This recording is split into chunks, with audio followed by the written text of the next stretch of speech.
सज्जनों, राष्ट्रभक्ति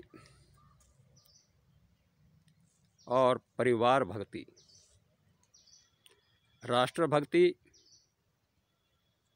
और वंशवाद की भक्ति, आजकल देश में ये दो भक्तियाँ चल रही हैं। एक तरफ राष्ट्रवाद है, दूसरी तरफ परिवारवाद है। भक्ति दो तरह की चल रही है, एक राष्ट्र के प्रति भक्ति है और एक परिवार के प्रति भक्ति है। अब आप सोचिए, आजकल जो हो रहा है, अब किसानों का आंदोलन ही ले लीजिए। इस आंदोलन से किसानों का भला हो या ना हो, परंतु पहले महेंद्र सिंह टिकैत का भला होता था, इसमें राकेश और नरेश का भला हो रहा है। उसके बाद विवेक टिकैत का भी भला होगा। ये परिवारवाद है।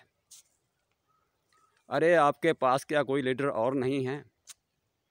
क्या किसान संगठनों के पास कोई ऐसा नेता और नहीं है जो परिवार से निकल करके हो? मेरा ख्याल है परिवार का, किसान संघ का भला तो तभी होगा जब इसमें से परिवारवाद निपटेगा, बाहर निकल जाएगा और अन्य योग्य व्यक्ति जो है वो अध्यक्ष के स्थान पर आएगा। पार्टियों का भी यही हाल है। परिवारवाद के पीछे लोग भक्त बन करके चल रहे हैं। अब बहुत सी हिंदुस्तान की पार्टियां ऐसी हैं जो केवल परिवारवाद के ऊपर ही जीती हैं, एक वंश के लिए ही जीती हैं। हजारों करोड़ों लोग उनके पीछे अंधों की तरह चले रहते हैं। जैसे आज एक टिकैत रोता है तो हजारों लाखों किसान सीमा पर आ जाते हैं। अरे पगलो, ये तो सोचो कि ये टिकैत केवल नाटक कर रहा है आपको अपने साथ लाने के लिए, क्योंकि जो इसने किया है वो इसको भरना ही पड़ेगा। इस भय के कारण जो पहले दहाड़ता था, आज वह कराह रहा है, रो रहा है, झूठे आंसू बहा करके अपने पीछे चलने वाले उन अंधे भक्तों को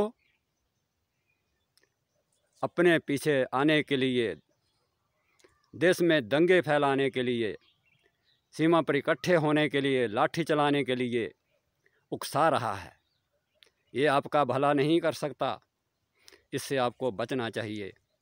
इसी प्रकार जो परिवारवाद से भरी हुई पार्टियां हैं, दल हैं, उनसे भी मैं यही कहना चाहूँगा कि पार्टियों में लोकतंत्र लाओ, परिवारवाद से बाहर निकलो। आप सभी पार्टियों में बड़े अच्छे अच्छे नेता हैं जो देश को भी चला सकते हैं और पार्टी को भी चला सकते हैं। क्यों आप लोग अंधभक्त बन करके इन कुछ परिवारवादियों, वंशवादियों के पीछे अंधे होकर चल रहे हो और एक परिवार के लिए, एक व्यक्ति के लिए अपनी आन मान और प्रतिष्ठा को दांव पर लगा रहे हो? देशभक्त साथियों, इन पार्टियों को परिवारवाद से बाहर निकालो, इन संगठनों को परिवारवाद से बाहर निकालो। इसे में ही आप लोगों का, राष्ट्र का, आपकी आत्मा का और आपकी प्रसन्नता का कारण जो है वो छिपा हुआ है। इसलिए मैं जयलाल शास्त्री आपसे कहना चाहूँगा, अपनी अपनी पार्टी को, अपने अपने संगठन को इन परिवारवादियों से, इन स्वार्थियों से मुक्त करो। इसी में आप सबका भला है और देश का भी भला है। जय हिंद, जय भारत।